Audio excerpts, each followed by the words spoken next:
Menanggapi laporan terkait dirinya ke KPK, Cagup Anies Baswedan mengatakan pelaporan itu adalah hal yang wajar. Anies meminta seluruh pihak bersabar karena hal demikian akan semakin gencar terjadi menjelang pilkada putaran kedua.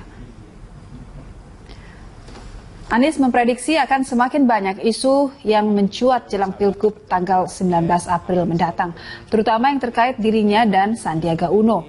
Anies mengatakan hal ini terjadi karena angka survei paslon nomor 3 yang semakin tinggi.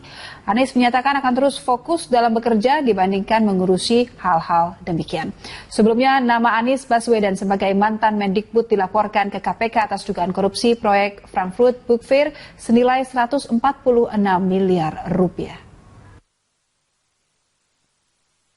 Iya, jadi banyak sekali nanti bermunculan. Saya mengharap kepada kita semua untuk sabar, jangan kaget. Akan selalu bermunculan cerita-cerita yang lucu-lucu seperti ini.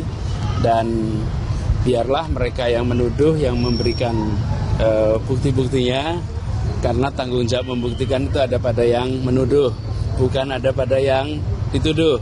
Jadi saya merasa baiknya mereka yang menuduh itulah yang membuktikan. Dipersembahkan oleh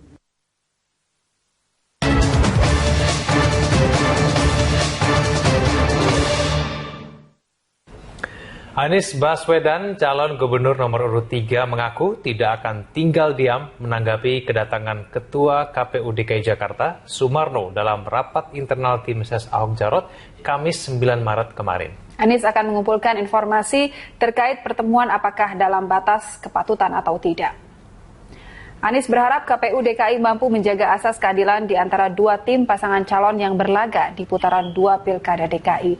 Anies beranggapan seharusnya paslonlah yang mendatangi KPU jika ada pertanyaan atau ingin menyampaikan persepsi, bukannya KPU yang mendatangi paslon.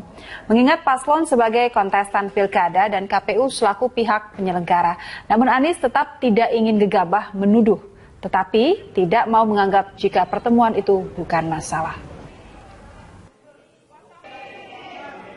Itu pertemuan yang patut atau tidak, sesuai aturan atau tidak, prinsip keadilan diterapkan atau tidak. Saya tidak mau gegabah menuduh, tapi juga saya tidak mau begitu saja menganggap ini bukan masalah. Karena saat ini sedang dilihat lebih jauh apa yang sebenarnya terjadi. Dipersembahkan oleh Pemirsa, KPK akan mendalami laporan penyimpangan penggunaan dana yang melibatkan calon gubernur DKI Jakarta Anies Baswedan. Dalam laporan tersebut, Anies diduga menyalahgunakan kewenangannya saat menjabat sebagai Menteri Pendidikan dan Kebudayaan. Juru bicara KPK, Febri Diansyah, membenarkan adanya laporan yang masuk ke KPK terkait dengan dugaan penyimpangan dana pada pameran Frankfurt Book Fair 2015. Secara substansi, KPK belum dapat memberikan keterangan karena laporan ini masih dalam fase awal. Sebelumnya, seorang praktisi hukum, Andar Situmorang, melaporkan Anies ke KPK pada Kamis kemarin. Dalam laporan tersebut, ia menyatakan Anies telah menyalahgunakan kewenangannya sebagai Mendikbud dalam acara yang berlangsung di Jerman itu.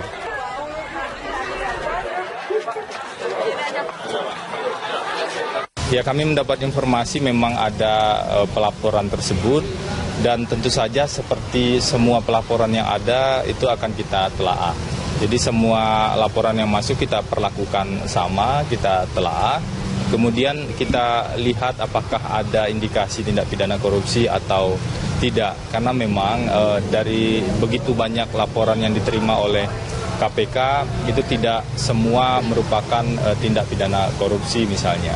Atau ada yang merupakan indikasi tindak pidana korupsi namun bukan kewenangan.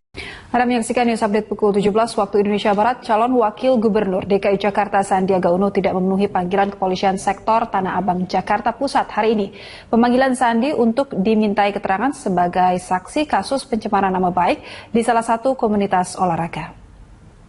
Kapolsek Tanah Abang AKBP Suwaro menjelaskan ketidakhadiran Sandi pada pemeriksaan kali ini karena menghadiri agenda lain. Untuk Sandi dan kuasa hukumnya meminta penjadwalan pemeriksaan ulang kasus dugaan pencemaran nama baik yang dilakukan oleh terlapor berinisial E dan S dilaporkan oleh Dini Indrawati Septiani. Pencemaran nama baik ini diduga terjadi pada tahun 2013 lalu saat korban tengah berolahraga di kawasan Senayan, Jakarta Pusat. Untuk pengembangan kasus lebih lanjut, kasus ini dilempahkan ke Polres Jakarta Pusat. Dari pihak pengacara sudah menyampaikan minta ditunda waktu. Nanti kita komunikasikan antara penyidik dengan pengacara dari pihak pengacara. Waktunya belum ditentukan. Nanti sebentar, nanti kita komunikasikan. Nanti kalau memang ada perkembangan kita sampaikan.